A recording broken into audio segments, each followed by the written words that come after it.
계속해서 긴장된 하루의 연속, 오늘도 암호화폐 관련된 소식들 한데 모아서 인사를 드려보고 있는 크립토 마토입니다. 오늘도 마찬가지로 미국 달러 및 증시를 먼저 확인을 해보도록 하겠는데, 달러 같은 경우는 소폭 상승, 미국 증시 같은 경우는 소폭 하락을 해주고 있는 상황입니다. 한편 비트코인, 암호화폐 분석가들은 반등을 예상을 했었으나 어제 미국 증시가 좋지 않은 모습을 보였기 때문에 확신하기는 어렵다라고 말씀을 드렸었는데, 반등에 성공을 하면서 16,380달러, 이더리움은 1,200달러 선까지 올라오는데 성공을 했습니다. 지금부터 잘 버텨줘야만 지속적으로 올라갈 수가 있겠죠. 많은 사람들이 지금 현재 비트코인의 움직임을 긍정적으로 보고 있다고 하는데, 뒤에서 자세한 소식들 계속해서 알아보도록 하겠습니다. 11월달이 막바지를 향해 가는 가운데 다다음 주죠. 다다음 주에 미국 인플레이션율 결과 및 FOMC 미팅이 예정이 되어 있습니다.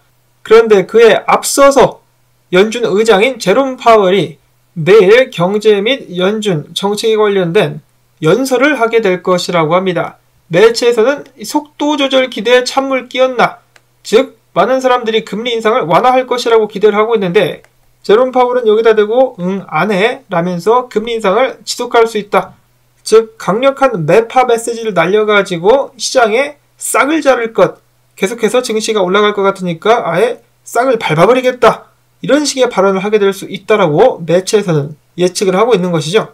근데 이거 까봐야 압니다. 어떤 발언을 하게 될지 내일 까봐야 알 수 있을 것 같습니다. 이 변동성이 무서운 분들께서는 피해 계시면 될 것 같고요. 장투하시는 분들은 느긋하게 뭐라고 이빨을 까는지 여유있게 지켜보시면 되겠습니다.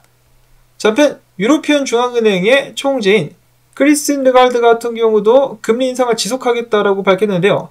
인플레이션이 정점을 찍고 내려오는 것처럼 보이고 있지만 그 정도로 확신할 수 없기 때문에 금리 인상을 지속하겠다라고 밝혔습니다. 많은 전문가들이 중앙은행들 같은 경우는 경제 시스템 중에 하나가 박살날 때까지 금리를 올리게 되지 않겠느냐라고 예측을 하고 있었는데, 아무래도 그렇게 되지 않을까 싶은 쪽으로 방향이 계속해서 흘러가고 있습니다. 연준 같은 경우도 의사록에서는 금리 인상 속도를 늦출 것이다라고 이야기를 했지만은 저번 주에 이어서 이번 주 총재들이 나와서 계속해서 강력한 매파적인 발언을 했기 때문에 장담을 할 수가 없는 상황이고, 유럽 같은 경우는 계속해서 금리를 올리겠다라고 이야기를 하고 있습니다. 이어서는 FTX 관련된 약간의 업데이트들 보도록 하겠습니다. 캐나다의 억만장자이자 열렬한 비트코인 팬, CNBC의 샤크탱크 진행자이자 본인도 FTX에 투자를 했다가 이번에 크게 손해를 본 것으로 알려진 케빈 오리어리가 갑자기 샘 뱅크만을 감싸기 시작했다.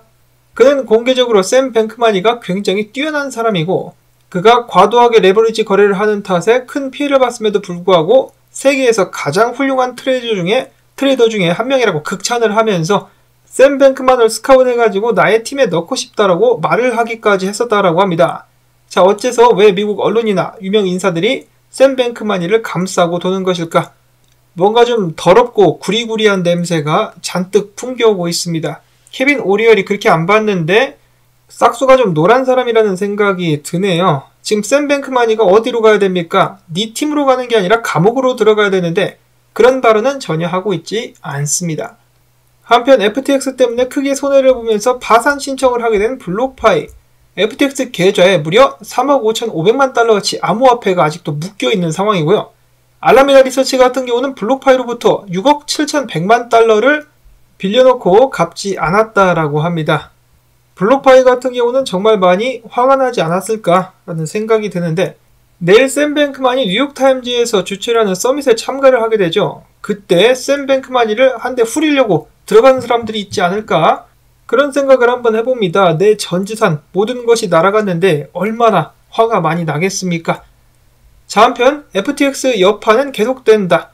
대형 암호화폐 전문은행인 실버게이트 같은 경우는 FTX와 알라메다와 함께 거래를 하면서 FTX의 파트너로서도 활동을 한 것으로 알려져 있는데요.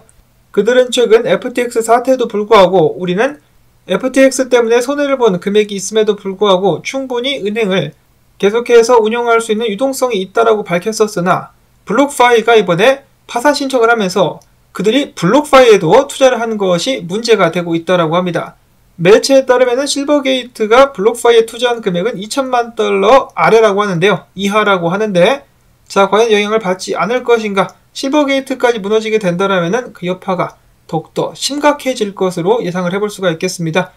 한편 아직 제네시스 트레이딩 같은 경우는 추가 업데이트가 나오지 않고 있습니다. 이어서 블록파이가 파산 신청을 하자 셀시우스, 블록파이에 이어서 다음은 또 다른 랜딩 플랫폼인 넥소가 될 것이다. 넥소가 파산하게 될 것이다 라는 우려의 목소리가 높아지고 있다고 합니다. 특히 해당 플랫폼에서 제공하는 이자율이 굉장히 높은 상황이기 때문에 셀시우스와 마찬가지로 지속이 불가능하게 될 것이다 라고 예측을 하고 있는 것이죠. 그래서 많은 넥소 사용자들이 자금을 빼고 있다라고 하네요. 참고를 해주실 수 있기를 바라고. 자, 한편 샘 뱅크만의 집 앞까지 찾아갔었던 유명 인플루언서가 있었죠. 빅보이 크립토가 샘 뱅크만과 앞으로 2주 안에 트위터 스페이스 라이브 생방송 및 인터뷰를 진행하게 될 것이다 라고 밝혔습니다. 그러면서 이를 통해서 커뮤니티가 앞으로 나아가야 하는 질문에 대한 답을 얻기를 기대한다라고 이야기를 했는데, 답을 얻고 자시고 할 게 뭐 있겠습니까? 피해자들은 계속해서 피해를 본 상태로 살아가야 되는 것이고, 샘 뱅크만은 사기를 치고 범죄를 저질렀음에도 불구하고 깜빵이 안 가고 자유를 누리고 있다. 그냥 계속해서 열불만 터집니다. 샘 뱅크만은 소시오패스여가지고 죄책감도 전혀 못 느끼고 있지 않을까라는 생각이 들고, 다음으로는 FTX 거래소를 해킹한 해킹범이 믹서를 통해서 세탁한 비트코인을 OKX 거래소로 이체를 했는데 OKX에서 바로 계정을 정지시켰다라고 합니다. 해당 자금 꼭 피해자들에게 돌려줄 수 있기를 바라보고요. 다음으로서는 마이애미의 시장 프란시스 수아레즈가 이야기하기를 본인은 아직도 비트코인으로 월급을 받고 있으며 거기에 이어서 어제 같은 경우는 추매까지 했었다 라고 전했습니다. 대단한 사람이죠. 부자들 자격이 있는 시장님이다 라는 생각이 들고, 이어서는 어제 전해드린 바와 같이 비트코인 채굴자들이 비트코인을 엄청나게 내다 팔고 있다고 합니다. 그만큼 사업을 유지하는 것이 굉장히 힘든 시기라는 것이죠. 그만큼 비트코인 시세에도 하방 압력으로 작용을 할 수가 있겠는데, 그럼에도 불구하고 역사적인 지표를 봤을 때 앞으로 3개월에서 6개월 뒤에 비트코인이 확실하게 바닥을 찍을 수 있는 가능성이 높아지고 있다라고 코인게이프가 글래스노드의 데이터를 인용해서 밝혔습니다. 자, 그런가 하면은 비트코인이 고통을 받고 악재들이 쏟아져 나오자 언론사에서 다시 한번 비트코인은 죽었다라는 기사들을 일제히 내보내고 있다고 합니다. 바닥 신호 중에 하나라고 볼 수가 있겠죠. 바닥 신호.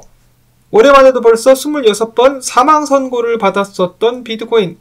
아직까지 말짱하게 잘 살아 있습니다. 말짱하진 않구나. 그래도 잘 살아 있습니다. 자, 그 다음으로 크립토코언트의 기고자 빈당이 이야기하기를 비트코인 공급 손실 및 이익 지표 교차 구간을 봤더니 지금이 최고의 매집 영역이더라.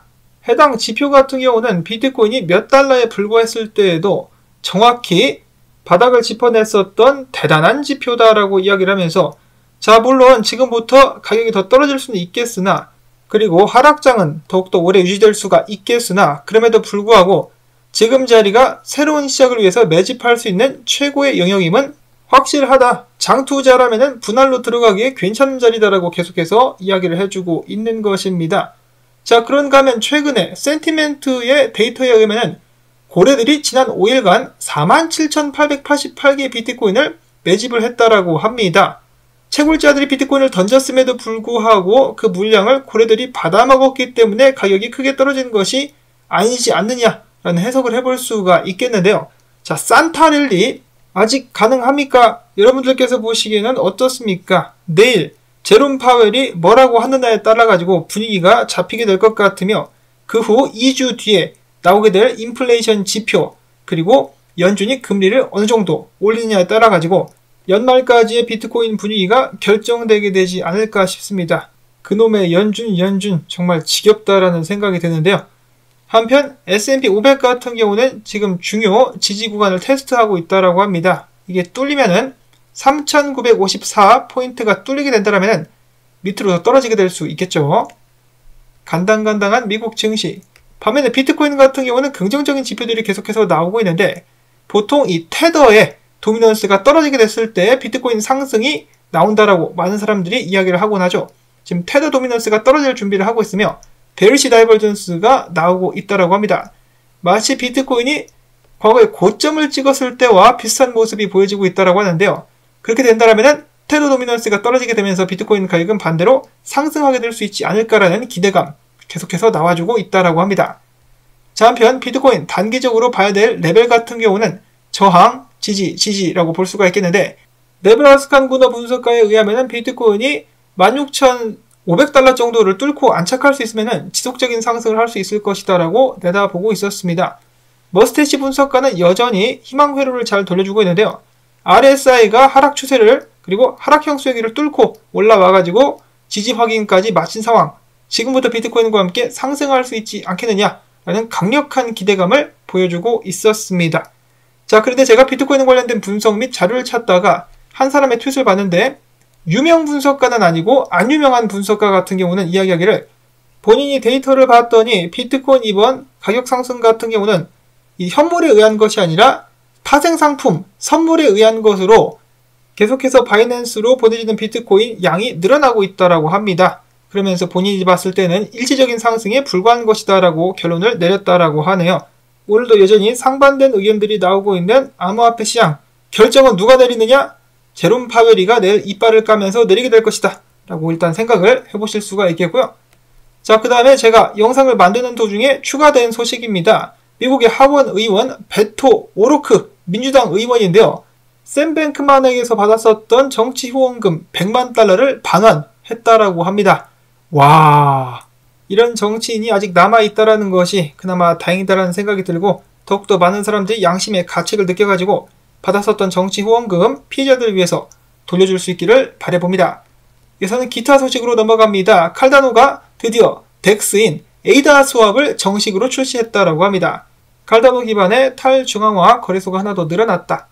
이어서는 FTX 때문에 가장 크게 피해를 본 프로젝트 솔라나 같은 경우는 아직도 개발 활동이 활발하며 펀더멘털을 유지 중에 있다라고 한 인플루언서는 소식을 전했다라고 하네요.